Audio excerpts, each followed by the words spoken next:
Bien, ya estamos en estudios con el ministro de Energía y Minas, Eleodoro Mayorga. Ministro, buenas noches, gracias por estar acá. Buenas noches, muchas gracias por la invitación. Bien, el día lunes, se anunció la recuperación del gas del lote 88, que había sido una promesa del presidente Humala de la campaña, que generó mucha controversia, pero que ya recuperado también ha generado un cuestionamiento desde el lado más de izquierda, digamos, de quienes apoyaron al presidente al inicio de por qué se demoró 3 años en algo que debió haber salido rápidamente. ¿Qué cosa es lo que demoró? ¿Qué cosa es lo que se ha conseguido? Efectivamente, el presidente en su campaña propuso que el íntegro del lote 88 debía preservarse para el consumo interno. Y esto porque el gas del lote 88 es un gas que tiene un precio regulado, un precio bajo, que facilita los procesos de masificación del gas.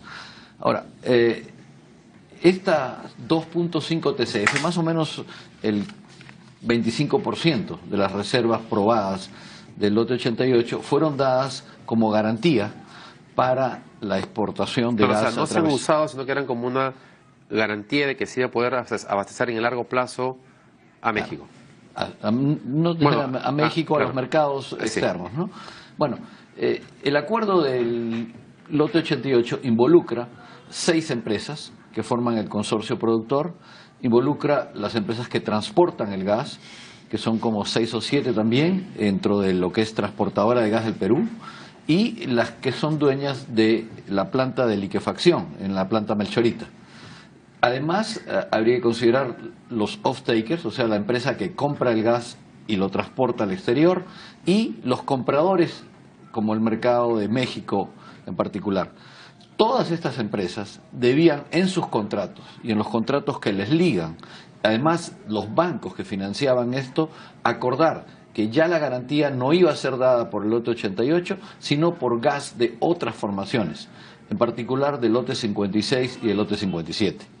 Lo que ha demorado ha sido el proceso de verificación de las cantidades en estos lotes 56 y 57 y todos los cambios legales en los diferentes contratos que están en esta cadena. Entonces, ha sido un proceso largo de verificación y de cambios en los distintos contratos.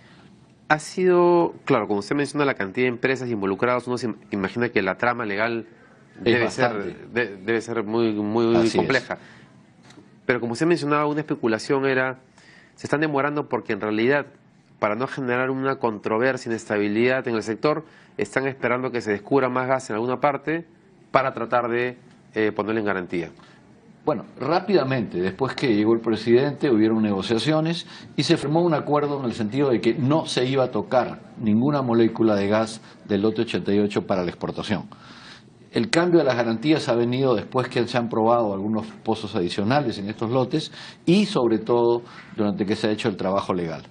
Yo recuerdo, yo estoy en la cartera hace 5 meses, que me tocó viajar a México para conversar con el ministro mexicano y convencerle de que los productores estaban de acuerdo, los que procesaban el gas estaban de acuerdo, los que transportaban el gas estaban de acuerdo, que los bancos que habían financiado todas estas operaciones estaban de acuerdo y que le tocaba a los mexicanos también. Además, a ellos les convenía el cambio en el contrato, creo, por los precios del gas que había ahora. No, esto es independiente de los precios. Esto es simplemente para asegurarle que el contrato que ellos habían suscrito con el consorcio que exporta el gas era honorado y sería honorado sin ningún riesgo de falta de reservas. Ahora, si no se encontraban esas reservas, ¿igual se hubiese podido recuperar el gas del lote 88? Igual, porque el potencial existe. O sea, simplemente había que confirmar las reservas. Los bancos funcionan contra reservas probadas, es decir, reservas que tienen acuerdos de comercialización y que están verificadas por pozos. Entonces simplemente se tuvo que dar esta verificación. Muy interesante, por ejemplo, en el caso de las reservas del lote 57, los bancos exigieron que se probase que estas reservas habían sido desarrolladas bajo procedimientos ambientales y sociales del mismo nivel que los que se siguieron en el lote 88. Y se tuvo que hacer la verificación de que efectivamente los estudios y las normas y los acuerdos con las colectividades eran del mismo nivel. Eso lo pidió el banco. Los bancos, por ejemplo, ¿no? Entonces, esto toma su tiempo. las empresas estaban de acuerdo que no se iba a exportar, pero todo el proceso de verificación y de cambios legales es lo que ha tomado, ¿no? Ahora, brevemente, para pasar al tema del gasoducto sur peruano, entre los acuerdos que se han tomado, ¿cuáles son los ejes principales? ¿Que se devuelve este gas? Correcto, que ya el gas del lote 88 no es garantía, ya está enteramente dedicado al mercado interno. Y que la garantía es la del lote 56 y 57. Así es, la nueva Eso garantía. es básicamente. Así es. Ok, ahora, lo del el gasoducto sur peruano, que debe ser una de las obras más importantes, otra promesa de la campaña del presidente Humala. También demoró casi 3 años. Ahí sí ha habido unas idas y venidas que han... Así es. Reflejado que no había un conocimiento muy preciso de lo que se quería hacer. ¿En qué medida la recuperación del gas y la viabilidad del gasoducto están relacionadas?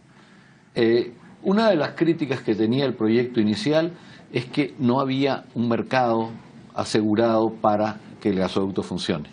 Entonces se tuvo que pasar primero por la licitación del nodo energético, es decir, 2 centrales muy grandes en Mollendo y Hilo que anclaban, que generaban la demanda de base para el gasoducto. Entonces, al comienzo se pensó de que se podía simplemente iniciar, se sabía que había una necesidad de electricidad. Bueno, se ha tenido que esperar que se tengan ya licitadas y en ejecución las obras de estas 2 centrales para estar seguros de que había un mercado. Que fuese como una demanda asegurada. Así es. Entonces, esto ha sido también una de las razones por las que se sembraron. Yo creo que tuvieron incitaciones también en la manera de incluir la petroquímica. Se pensó en un momento dado de que en la medida que ya había un volumen importante de gas que traía etano a la costa a través del gasoducto que actualmente opera, el que llega a Ica y viene a Lima, se dijo vamos a retirar el etano ahí y construir un etanoducto por la costa. Esto rápidamente fue desvirtuado porque no se trata solamente de hacer la petroquímica, sino se trata del desarrollo ¿de dónde los surge esa distintos idea? pueblos. Porque esa es la idea que termina retrasando la versión final, digamos, del proyecto. Así es. Pero ¿de dónde viene? ¿Cómo surge? Por eso le ha quitado como un año y medio a que se defina finalmente el proyecto que estamos viendo ahora. En primer lugar, no había la demanda certificada y para eso se tuvo que construir el nodo energético. Con anterioridad hubo estas excitaciones con respecto al transporte del etano. Y yo creo que también hubo una falta de voluntarismo, en el sentido de decir, este proyecto existe, aquí va a haber una demanda certificada, el Perú sigue creciendo y necesita este gas. Entonces, todas estas cosas retrasaron un poco el proyecto. Cuando yo llegué a la cartera ya había una ruta más o menos trazada y lo que me tocó a mí fue dar el empujón final, dar la verificación final y sacar el proyecto adelante. Ahora, ministro, así no hubiesen estado estas 2 centrales, porque este proyecto viene desde hace 7, 8 años hablándose del gasoducto sur peruano. El fin de semana se ha celebrado los 10 años de la llegada del gas de Camisea a Lima, o del inicio de operaciones de Camisea. Y es bien representativo del Perú que un gas que esté en el Cusco llegue a Lima y que pasen 10 años y que resulta que el lugar de donde viene ese gas y el sur del país no se beneficien de nada del gas y que políticamente creamos de que eso es viable, ¿no? Entonces, usted que está dentro, usted está en el sector privado, ahora está en el público, ¿cuál es su lectura política de esa realidad? Bueno, en primer lugar, yo creo que hay un manejo de la información que no es 100% correcto con respecto a esto. O sea, todos los peruanos nos hemos beneficiado del gas de Camisea. Sí, por la integración eléctrica, claro. Sí. Por supuesto. O sea, las 2/3 partes del gas que sale de Camisea termina en electricidad. Y el sistema eléctrico es un sistema interconectado. Y todos pagamos las mismas tarifas. En consecuencia, todos nos hemos beneficiado de algo general, por esa vía. En segundo lugar, efectivamente, el gas ha beneficiado el desarrollo de industrias en la zona central y el cambio de vehículos a gas, que también es una gran ventaja para el transporte público. Estas cosas sí quedaron limitadas a la zona central. Ahora, el problema es generar los mercados. O sea, inicialmente el mercado del país y donde se encuentra la industria está aquí en la zona central. Yo creo que ha tomado un tiempo para darse cuenta de que además de hacer el mercado eléctrico había una posibilidad industrial. Y eso es lo que hoy día se verifica. Hoy día tenemos una lista de consumidores dispuestos a tomar gas mucho más grande y mucho más predispuesta a tomar gas de lo que existía antes. Los peruanos hemos entendido de que el gas es un recurso energético de primer nivel. Nos hemos dado cuenta que es limpio, que es económico, que no genera residuos y que en consecuencia todos podemos pasar a consumir gas con mucha facilidad. Entre tiempo también se han dado cambios. Usted recuerda, en la época se consumía querosene hace 10 años. Hoy día ya el querosene salió del mercado. Todos usamos gas y podemos pasar del gas en cilindro al gas en conexión con facilidad. O sea, todos estos cambios en la actitud de los consumidores han permitido que ahora sí se pueda desarrollar otros gasoductos. Hablemos de los beneficios que puede traer el gasoducto a la región sur del país. Comencemos por el ideal, el tema del desarrollo petroquímico. Esa parte del proyecto no está todavía garantizado, o sea, no forma parte de la licitación que se otorgó. ¿De qué depende? ¿Qué etapa falta para que eso suceda? La industria petroquímica es una industria que compite a nivel internacional. O sea, no estamos dispuestos a volver a hacer una planta y a protegerla con aranceles. Claro. O sea, si queremos hacer una industria petroquímica, tiene que ser grande y tiene que ser competitiva. Un proyecto de ese nivel demanda tanta o quizás más inversión que el mismo gasoducto. En consecuencia, tiene sus complejidades aparte. Una de las complejidades que han surgido es que hoy en día en Estados Unidos existen volúmenes de gas de bajo precio y en abundancia. En consecuencia, muchas industrias que antes tenían lugar fuera de los Estados Unidos, hoy día han regresado. Hacía 17 años que los Estados Unidos no construían una planta de fertilizantes, por ejemplo. Aquí teníamos hasta 2 empresas dispuestas a poner plantas de fertilizantes y lamentablemente una de ellas, americana, se desistió, dejó el proyecto acá, a pesar que tenía gas, a pesar que había negociado un precio interesante y se fue a Estados Unidos. ¿Porque el precio era mejor? No porque el precio era mejor, sino porque era un mercado más seguro, bueno, si es que claro, era un país importado. Entonces, yo creo que si nosotros queremos hacer industria petroquímica, tenemos que ofrecer ciertas condiciones para poder competir en igualdad. Esto pasa por establecer mecanismos de precio para las materias primas, para el metano y para el etano, que permitan a las plantas tener una competitividad asegurada. Esos mecanismos hay que ponerlos en pie y hay que desarrollarlos. Esta es una de las tareas que pensamos llevar adelante en los próximos meses de este año. ¿Cuánto tiempo tomará? O sea, la idea es, antes de que termine este gobierno, haber licitado. Por supuesto, haber tenido los acuerdos para el desarrollo. ¿Y estamos hablando de qué nivel de inversión, de generación de empleo? En petroquímica sí, hay que diferenciar, bueno, hay la industria básica, o sea, aquella que produce la materia prima, el plástico. Pero lo más interesante de la petroquímica es la transformación. O sea, hay miles de usos de plásticos y muchos de ellos pueden desarrollarse internamente. Es interesante saber que aquí en Perú hay industriales que importan plástico y exportan juguetes, importan bolsas, exportan una serie de artefactos hechos con plástico. Esas industrias van a crecer muy rápidamente con una producción nacional. El tema petroquímico es la gran oportunidad de desarrollo del sur del país. Yo diría, como complementario, es una, claro, en el sector industrial, digo, ¿no? Es una de las grandes oportunidades. Pero hay que entender de que con el gas todas las industrias ganan. O sea, la cerámica, el vidrio, la industria metalmecánica, el cemento, todas ellas van a desarrollarse como se ha venido desarrollando el centro del país. Entonces, esa es, digamos, una gran oportunidad. Ahora, y lo otro son los mercados, ¿no? Residenciales y los mercados que si bien consumen menos, pero que tienen un impacto social muy grande. Claro. El transporte público, el transporte privado. Así es. Ahora, el tema de la posible exportación a Chile, que ya, bueno, se habla de no exportar el gas, sino exportar la energía eléctrica que podamos generar en el sur del país. ¿Cuál es el planteamiento del gobierno en ese punto en particular? Bueno, hoy día el interés central del gobierno es el mercado interno. O sea, tenemos que estar seguros de que el Perú tiene sus necesidades satisfechas y que por un horizonte de tiempo grande podemos seguir confiando en nuestros recursos de gas. Si se dan descubrimientos adicionales. Hoy día tenemos un volumen de gas entre reservas probadas y probables que nos garantiza un abastecimiento sobre 20 años. Podemos pensar que además de gasoducto a sur, podemos hacer un gasoducto hacia el centro-norte con la base de reservas que ahora disponemos. Eso está dentro de las prioridades antes que lo de Chile.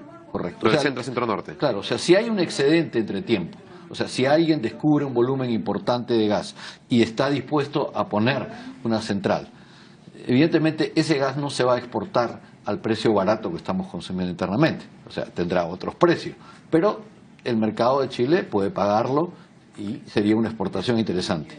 Pero, digamos, la prioridad no va por ahí en los planes. Los planes van en el sentido de desarrollar una red nacional de gasoductos.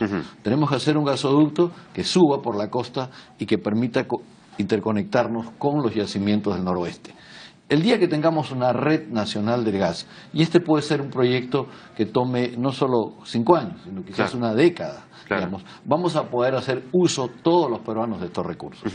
Ese día, si hay excedentes, bueno, se pensará en cómo vender, pero entre tiempo la prioridad está en el consumo interno, ¿no? Bien, ministro, eso es una buena noticia. Vamos a ir a la pausa y vamos a regresar para conversar de la modernización de Talara y esta definición que piden algunos sobre si Petroperú va a participar o no en la explotación del gas y sobre el tema de las inversiones mineras. Regresamos con eso. Bien, seguimos aquí en Puntos de Vista con el ministro de Energía y Minas, Eleodoro Mayorga. Hemos conversado sobre la recuperación del gas del lote 88 y sobre lo que el gasoducto sur peruano y las implicancias de desarrollo que tenía para el sur del país. Ministro, hablemos del tema Petroperú, la modernización de Talara. Ya se ha difundido, creo yo, bastante también otra promesa del gobierno que era la modernización de Talara, pero ahora la crítica que queda de quienes apostaban porque Petroperú deje de ser solamente una refinería y encima mala, es si Petroperú va a dar los siguientes pasos como uno ve en Ecopetrol o en diferentes petroleras en el mundo. Es decir, si Petroperú va a ir un poco más allá y va a participar, por ejemplo, de la explotación petrolera. ¿Qué cosas se ha decidido en su cartera? Bueno, hemos cambiado el directorio de Petroperú justamente hace unos días. La idea es generar una nueva empresa petrolera nacional. Una empresa que actúe con la eficiencia con que actúan las petroleras en todo el mundo. Una empresa que se ocupe de asegurarnos el abastecimiento de combustibles a nivel nacional. Esto no significa tener 100% del mercado, pero esto significa tener la capacidad de por lo menos abastecer una parte del mercado importante y poder llegar a todos los distintos pueblos de la sierra, de la selva, no perdiendo, pero tampoco con una posición monopólica de alto beneficio. De manera que el Perú se encuentre abastecido por combustibles de buena calidad. Y para ello, la refinería de Talara, que más o menos representa el 50% del mercado nacional, tiene que modernizarse y tiene que funcionar correctamente. Esta es la tarea número 1 de Petroperú. Claro, hacer que institucionalmente la empresa sea eficiente. Así es. En segundo lugar, tiene que funcionar con bajos costos. Y tenemos que ayudar a que Petroperú quede blindada a las interferencias políticas en futuros gobiernos. Para ello, es importante que el flujo de caja de Petroperú mejore. Y la única manera de hacer esto eficientemente en la industria petrolera es adquiriendo una producción propia. Esto vía algunos contratos en los cuales a Petroperú se le dé una participación. Vamos a hacer el esfuerzo en los próximos meses de formular un plan estratégico. La empresa ha entrado en reorganización, se ha contratado a una empresa Wood Mackenzie de prestigio internacional para que nos ayude a formular el proceso de reorganización de Petroperú. De manera que no solamente tengamos la misión de abastecer al mercado nacional, sino que además Petroperú pueda hacerlo a menor costo y generando recursos. Esta empresa, funcionando de tal manera, es una empresa que puede servir a la colocación de fondos, a la colocación de fondos privados, de inversionistas institucionales, de fondos de pensión. Esta introducción de capital privado al interior de Petroperú. Bien, seguimos aquí en Puntos de Vista con el ministro de Energía y Minas, Eleodoro Mayorga. Hemos conversado sobre la recuperación del gas del lote 88 y sobre lo que el gasoducto sur peruano y las implicancias de desarrollo que tenía para el sur del país. Ministro, hablemos del tema Petroperú, la modernización de Talara. Ya se ha difundido, creo yo, bastante también otra promesa del gobierno que era la modernización de Talara, pero ahora la crítica que queda de quienes apostaban porque Petroperú deje de ser solamente una refinería y encima mala, es si Petroperú va a dar los siguientes pasos como uno ve en Ecopetrol o en diferentes petroleras en el mundo. Es decir, si Petroperú va a ir un poco más allá y va a participar, por ejemplo, de la explotación petrolera. ¿Qué cosas se ha decidido en su cartera? Bueno, hemos cambiado el directorio de Petroperú justamente hace unos días. La idea es generar una nueva empresa petrolera nacional. Una empresa que actúe con la eficiencia con que actúan las petroleras en todo el mundo. Una empresa que se ocupe de asegurarnos el abastecimiento de combustibles a nivel nacional. Esto no significa tener 100% del mercado, pero esto significa tener la capacidad de por lo menos abastecer una parte del mercado importante y poder llegar a todos los distintos pueblos de la sierra, de la selva, no perdiendo, pero tampoco con una posición monopólica de alto beneficio. De manera que el Perú se encuentre abastecido por combustibles de buena calidad. Y para ello, la refinería de Talara, que más o menos representa el 50% del mercado nacional, tiene que modernizarse y tiene que funcionar correctamente. Esta es la tarea número 1 de Petroperú. Claro, hacer que institucionalmente la empresa sea eficiente. Así es. En segundo lugar, tiene que funcionar con bajos costos. Y tenemos que ayudar a que Petroperú quede blindada a las interferencias políticas en futuros gobiernos. Para ello, es importante que el flujo de caja de Petroperú mejore. Y la única manera de hacer esto eficientemente en la industria petrolera es adquiriendo una producción propia. Esto vía algunos contratos en los cuales a Petroperú se le dé una participación. Vamos a hacer el esfuerzo en los próximos meses de formular un plan estratégico. La empresa ha entrado en reorganización, se ha contratado a una empresa Wood Mackenzie de prestigio internacional para que nos ayude a formular el proceso de reorganización de Petroperú.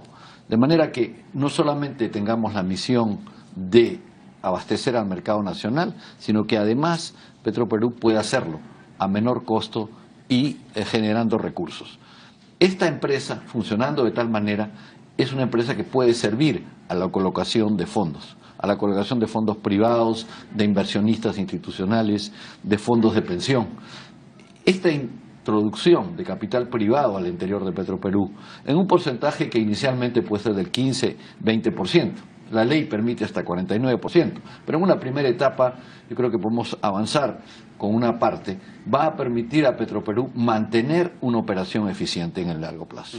Ahora, ¿cómo conversa esta decisión de que efectivamente de que Petroperú pueda participar en la producción petrolera para mejorar su flujo de caja, con más bien cuando el MEF publica la ley de modernización de Talara, más bien se dice que, más bien parecía haber una intención de limitar la participación de Petroperú en la producción petrolera, diciendo de que no podía incursionar en nuevas actividades, no estoy citando literalmente, si es que no estaba asegurada los flujos de caja para pagar la modernización de la refinería. Ese es el compromiso, o sea, hacer un desarrollo, digamos, hacia el upstream, como reconocemos los petroleros, hacia la producción petrolera, sin comprometer los flujos de caja destinados al repago de la refinería.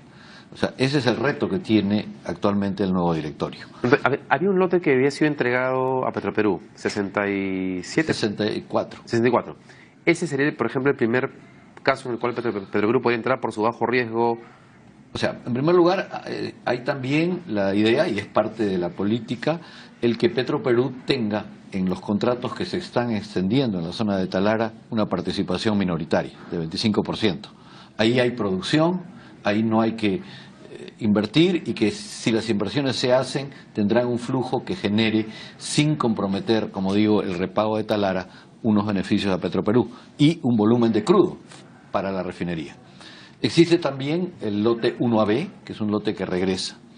En el lote 64 hay necesidad de hacer algunos pozos confirmatorios. O sea, el lote 64 tiene solamente 2 pozos productores, y para ponerlo en producción se requiere tender un gasoducto para conectarlo, un oleoducto para conectarlo al oleoducto norperuano. En consecuencia, hay ciertas inversiones. Petroperú tiene que buscar un socio que tome esas inversiones, con el cual va a compartir la producción, pero él va a quedarse con una producción adicional. Ahora, yo creo que estos son los primeros pasos. De ahí en adelante, en la medida que Petroperú refuerce su capacidad, va a poder incursionar. La ley lo que fija es la responsabilidad del directorio a tomar decisiones en proyectos de inversión con estudios seguros, sin comprometer el flujo, repito, de la refinería de Talara. ¿Esa es una razón por la cual Petroperú no ha sido incluido como empresa participante dentro del gasoducto? Porque también hubiese podido participar en el gasoducto, como digamos, como el Estado como propietario de ese proyecto.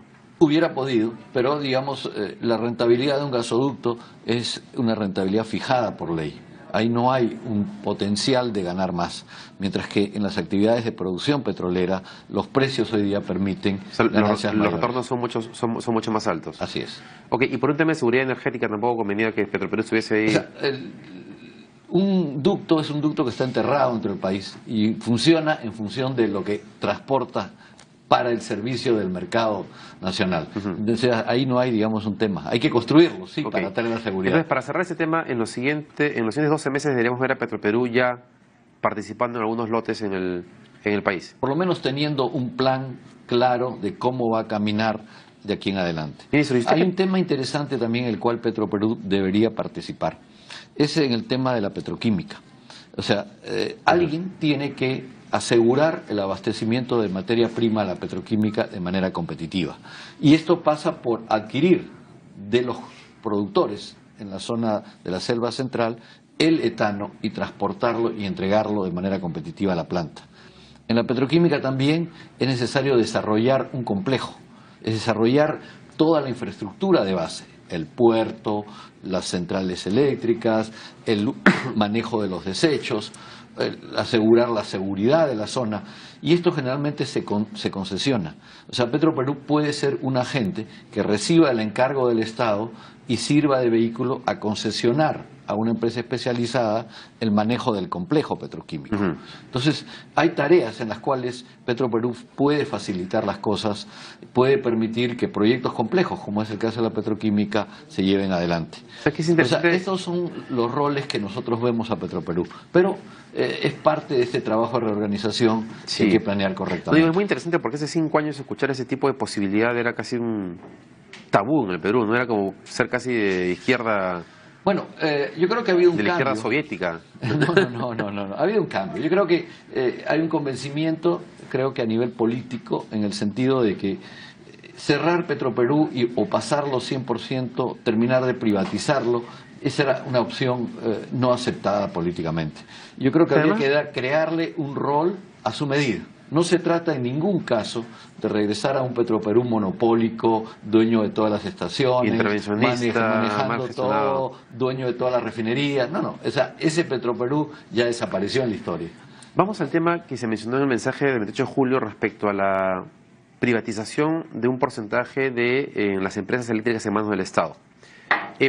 ¿Por qué hacerlo y por qué un privado estaría interesado en tener participación minoritaria en una empresa pública? Bueno, en primer lugar, la reforma del sector eléctrico abarcó la generación y hoy día tenemos generadoras que han permitido seguir el crecimiento del sector eléctrico, o sea, 7% por año en el consumo eléctrico durante 20 años, eso es lo que llevamos, o sea, hemos doblado y cuadruplicado el consumo de electricidad y eso se ha hecho sin baches, y desarrollar la transmisión también con capital privado. Se privatizó las empresas que servían y distribuían electricidad en Lima. Tenemos el Luz del Sur y el Nor. Pero las empresas distribuidoras de electricidad en las ciudades importantes, en todo el resto de las ciudades del país, quedaron en manos del Estado. El Estado comenzó a controlar la manera como estas empresas gastaban. Y tenemos hoy en día de que esas empresas no están a la medida de responder al crecimiento fuera de Lima, que es un crecimiento más alto. O sea, las tasas de crecimiento en ciudades como Cusco, como Arequipa, Pucallpa, Iquitos, es mucho más rápido que en Lima. Y estas empresas distribuidoras no son capaces, primero, por ley y por reglamentos como empresas públicas, de financiarse adecuadamente. Entonces, una de las maneras que creemos que es eficiente es decirles, miren, desarrollen ustedes sus proyectos bajo esquemas de asociación público-privadas. Introduzcan hasta un 20% de capital privado y desarrollen estos proyectos. Hoy en día nadie duda del mercado eléctrico. O sea, no hay un peruano que deja de pagar su factura de electricidad. Ya no existe el Perú en el cual el ejército o una empresa estatal dejaba de pagar. Hoy en día todo el mundo paga su factura eléctrica. ¿Por qué una empresa privada quisiera tener 20% de una empresa pública? Es que es una ganancia segura. O sea, yo diría que hay muchos inversionistas institucionales. O sea, que el compañías 20% va a ser como un aporte de capital, va a ser inyección de capital directo. O sea, vamos a hacer un proyecto en cada una de estas empresas, cómo va a crecer su red, y el crecimiento se va a financiar parte por esta asociación pública-privada, por aportes de privados, que van a terminar siendo dueños en un 20% de estas empresas. Hoy en día el mercado eléctrico es uno de los mercados seguros en el país, es donde se puede invertir con toda tranquilidad. Todo el mundo paga su factura de electricidad. ¿Por qué en este caso no se tomó como el de Petroperú en establecer un 49%? Porque en Petroperú se habló inicialmente de 20% y de pronto el MEF mandó el proyecto con 49%. Yo creo que el límite 20% es también un límite relativamente teórico. Yo creo que hoy día el paso a dar en la medida de las necesidades de capital es este. En el caso de Petroperú se necesitaba tener un horizonte de tiempo mucho más largo y la idea es decir, bueno, si empresas como Petrobras, por ejemplo, hoy día Petrobras, las 2/3 partes son privadas. El Estado brasilero controla 1/3 del capital de Petrobras. Entonces yo creo que las posibilidades en el sector petrolero son mucho más amplias que en una empresa de servicios. ¿Quién mantiene la gestión de las empresas de distribución eléctrica de regiones? O sea, entro yo como privado y la gestión la mantiene... No, hoy día el dueño claro, es el Estado. Y son no lo digo porque, porque puede ser más Estado. eficiente el privado. Además, si voy a poner plata, de repente quiero tener un control sobre la gestión para garantizar que mi retorno es efectivamente el más eficiente. El retorno en el sector eléctrico es un retorno del 12% como mínimo. Y yo creo que hay muchos inversionistas dispuestos a colocar su dinero a 12% sin problemas. Ministro, hablemos del tema de minería porque es una en el sector privado, si bien ya ahora son más tranquilos con el gobierno después del paquete que se lanzó, siempre hay esa crítica a la falta de promoción de la inversión privada, ¿no? Y siempre el ejemplo es que en Conga se acabó, en Conga de pronto no sé qué pasó, que el mundo cambió. Es el origen de todos los males. La semana pasada, no, esta semana se anunció Tía María. Así es. Que era un proyecto perdido y que se paralizó en el gobierno anterior además y se ha recuperado y se ha relanzado. ¿Cómo está cambiando el tema, las dos cosas, el tema de la nueva gestión de los conflictos sociales con la viabilidad de los proyectos mineros? O sea, yo creo que ha habido un progreso muy importante en el manejo de las dificultades sociales en el desarrollo de proyectos en el sector, en particular en los proyectos mineros.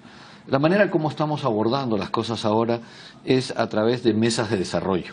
O sea, cuando el proyecto llega a un cierto nivel de madurez, lo que se hace es invitar a la colectividad y colocar delante de ellos al Estado en su conjunto. O sea, los responsables del saneamiento, los responsables de los transportes, de las carreteras, los responsables de la electrificación, de la educación, de la salud, y tratar en esta primera aproximación de que las expectativas de esta población, de estas comunidades, sean respondidas enteramente. Hecho un acuerdo de base, decirles, y el caso de Tía María, pero también el caso de Las Bambas es muy interesante, miren, si el proyecto se desarrolla, ustedes van a recibir una parte de estos beneficios. Ustedes tienen derecho a una parte del canon. Como tal, ¿por qué no comenzamos desde ahora? No esperamos que el proyecto se concluya, comience a producir, genere utilidades. No, desde ahora podemos comenzar a desarrollar. Es como un adelanto de la transferencia de recursos. Esta es una de las metodologías que hemos comenzado a aplicar. Y ha tenido un excelente resultado, porque la población comienza a identificarse con el proyecto. La ganancia del proyecto va a ser también la ganancia de ellos. Y ya desde el primer momento tienen sus necesidades y sus expectativas resueltas. Ahora, ha habido empresas que han trabajado muy bien en ese aspecto, como el caso de Xstrata cuando estuvo en Las Bambas, y a pesar de eso en el tiempo se le generaron conflictos, ¿no? Y ahí, siempre hay posibilidades de conflictos. A lo que iba es que la elección, y eso es un tema en el cual Xstrata trabajó bastante bien, era no solamente dar plata, sino pensar en esta visión de desarrollo de la localidad en la cual tú participas. ¿Cómo se está trabajando en ese sentido? O sea, esa es la visión. O sea, hoy en día se le dice a la gente, tú tienes expectativas, vamos a responder tus expectativas, llamemos básicas, de educación, salud, electricidad.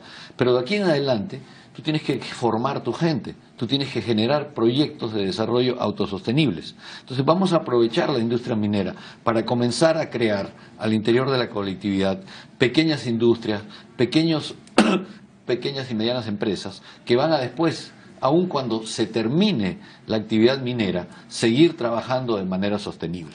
Entonces es todo un proceso de comunicación y de entendimiento con la colectividad. Y yo creo que esto efectivamente no solamente permite la extracción de la riqueza, sino permite el generar colectividades donde antes había una situación de pobreza extrema que evolucionan hacia una vida mejor. ¿Usted cree que en los siguientes años entonces vamos a ver de nuevo un renacimiento de ciertos proyectos mineros en el Perú? Yo creo que sí. Yo creo que sí. ¿Tiene algunos que usted ya ha calculado que pueden aparecer en los siguientes 2 años, que haya buenas noticias? Yo creo que muchas de las colectividades, cuando vean el ejemplo de lo que está sucediendo en los nuevos proyectos, van a comenzar a cambiar de opinión y vamos a poder tener una situación con muchos menos conflictos. Ministro, quiero cerrar con el tema del shale gas, que hace una semana se mencionó como que, usted mencionó creo directamente que debería haber una política de promoción específica para este recurso. Explíquenle a los televidentes qué cosa es el shale gas, por qué es tan importante ahora en el mundo y por qué ha señalado usted que es un tema en el cual deberíamos ponerle atención en el Perú. El shale gas es el gas que se encuentra en formaciones tan iguales como las que producen petróleo hoy día, que tienen poros, ¿no?, donde están guardados, conservados los hidrocarburos, pero que no tienen permeabilidad. Es decir, esos poros no están comunicados. Uno no puede hacer un pozo y ver fluir desde lejos los hidrocarburos porque no están conectados. Lo que ha sucedido es un cambio tecnológico. Hoy en día la industria petrolera puede perforar pozos horizontales y 1 kilómetro.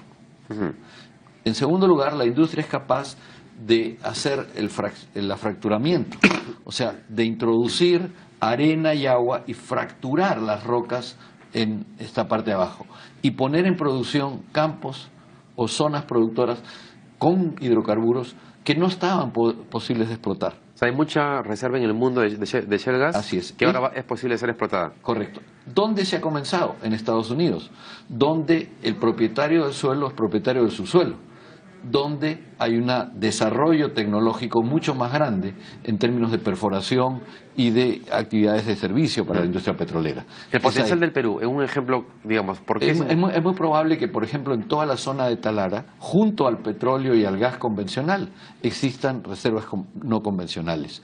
En las zonas de selva ha habido a veces descubrimientos y hemos visto pozos que comenzaron a producir muy rápido, pero que la producción desapareció porque no había la permeabilidad necesaria.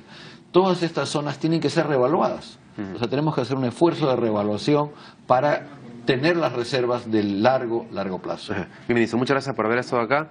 El tema siempre es corto para una cartera tan amplia. Usted creo que tiene 3 carteras que son en sí mismas cada una. Bueno, que le vaya muy bien. Muchas gracias por haber estado acá. Muchas gracias. Vamos a la pausa y vamos a regresar con Javier Sotanadal, para conversar sobre mañana se inicia la ampliación de un tramo de la Costa Verde, lo cual va a implicar ciertos cambios en la dirección, en los carriles que va a haber tanto en la Costa Verde y que va a afectar, por supuesto, el Malecón y la Avenida del Ejército. Vamos a conversar sobre cuál es esta ampliación y las precauciones que usted tiene que tomar cuando salga manejando. Regresamos con eso.